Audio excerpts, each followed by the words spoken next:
Saviez-vous que les clients ont besoin d'émotions pour passer à l'acte d'achat? Bonjour, je suis Olivier, formateur, coach et consultant spécialisé en marketing digital. Parlons web. Selon plusieurs études, 60% des achats seraient influencés par les émotions qui apparaîtraient même comme complémentaires à la raison. Donc, les émotions seraient un élément clé dans la décision d'achat. Dans vos bios Instagram, LinkedIn, ou encore même vos contenus, ou même vos publis social media, est-ce que vous procurez suffisamment d'émotions aux personnes qui les consultent? Force est de constater que malheureusement, très souvent, ce n'est pas le cas. Et je me base pour dire ça sur des cas concrets de clients qui m'ont contacté parce qu'ils avaient de réels problèmes de conversion. Ils avaient des vues, mais très peu de ces vues devenaient des actes d'achat. Alors oui, aujourd'hui, on a de super smartphones qui permettent de faire de magnifiques photos et vidéos et des outils d'intelligence artificielle qui vous aident à concevoir de beaux textes. Mais l'émotion est-elle là? Force est de constater que non. Alors là, je vous vois venir, vous allez me dire que ce n'est pas possible pour votre produit ou service parce qu'il est trop ceci ou trop cela. En réalité, vous trouvez des excuses pour justifier quelque chose que vous n'avez pas réussi à faire. Et c'est compréhensible, car c'est compliqué de procurer de l'émotion, et qui plus est, ça l'est encore plus si de base, ça ne fait pas partie de votre métier. Mais prenons l'exemple de l'entreprise Merci Andy, qui vend du gel hydroalcoolique. Quoi de plus compliqué que de créer du contenu qui soit à la fois ultra attirant visuellement et qui procure de l'émotion? Je vous invite à aller voir leur compte Instagram qui est vraiment très bien fait. S'ils y sont arrivés, c'est donc que c'est possible pour votre entreprise.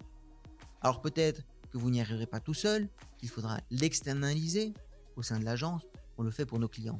Et on les aide à procurer de l'émotion dans leur contenu web. Mais procurer de l'émotion, en vaut-il vraiment le coup? Quand on parle d'émotion, ça passe en partie par le visuel qui peut être attrayant, séduisant, élégant, voire même touchant. Mais ça doit aussi passer par les bénéfices et non pas par les avantages du produit. Prenons comme exemple une personne âgée proche de vous, ça peut être votre grand-mère ou votre mère. Tous les avantages d'un produit ne constituent pas une motivation d'achat. Si votre grand-mère achète le dernier smartphone, ce n'est certainement pas parce qu'il permet de faire facilement des photos, d'envoyer des mails et d'aller passer des heures sur TikTok. Il est fort probable que cette personne âgée ait choisi ce téléphone parce qu'il est simple d'utilisation, de la même marque que le vôtre, donc en cas de pépin, vous pourrez l'aider, et sûrement aussi parce que les caractères de police sont grands et qu'il permet aussi de faire un WhatsApp avec vous. Car oui, votre job vous prend énormément de temps et vous n'allez que très peu chez elle. Souvent, je vois sur les sites web ou les réseaux sociaux des pages de vente qui vantent les mérites d'un produit. Nous vendons les meilleurs photocopieurs. Mais en réalité, j'en ai que peu à faire que ce soit les meilleurs photocopieurs. Un bon ou un très bon me suffira amplement. Mais en réalité, ce que je veux, et vous êtes certainement dans le même cas que moi, vous voulez économiser de l'argent et gagner du temps. Et si en plus de ça, il y a un service qui, moyennant une petite somme d'argent, vient me l'entretenir, que demander de plus? Donc là, on ne vend plus les avantages, mais bien les bénéfices. Une fois qu'on a trouvé les bénéfices d'un produit, le tout est de créer une histoire remplie d'émotions. Car oui, vendre, c'est raconter des histoires, et pas spécialement fausses, comme on a tendance à l'entendre trop souvent, mais des histoires qui donnent envie.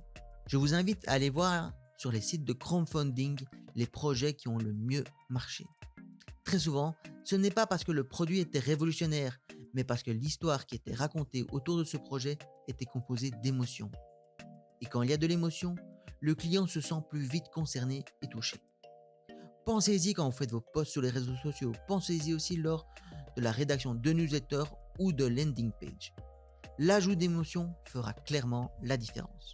N'oubliez pas ceci, dans un processus d'achat, quand un client est face à des produits identiques, les différences sont établies par les vendeurs ou les pages de vente et leur capacité à vous parler des bénéfices que le produit va vous apporter tout en y mettant de l'émotion.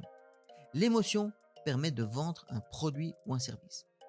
Une marque qui l'a très bien compris, c'est Apple, qui apporte de l'émotion lors de ses conférences, mais aussi sur son site web ou encore même sur ses réseaux sociaux.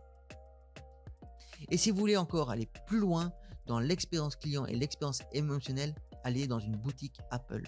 Jamais ils ne vous diront que le dernier MacBook Pro permet de monter des vidéos et d'aller sur le réseau social Twitch si vous n'envisagez pas de le faire. Par contre, ils se concentreront très clairement sur vos problèmes actuels et pourquoi vous voulez acheter. Et ces techniques de vente par l'émotion, on peut le faire dans la tech, la mode, le design, l'alimentaire, la vente de services et j'en passe. Merci d'avoir écouté ce podcast. À bientôt! N'oubliez pas de vous abonner.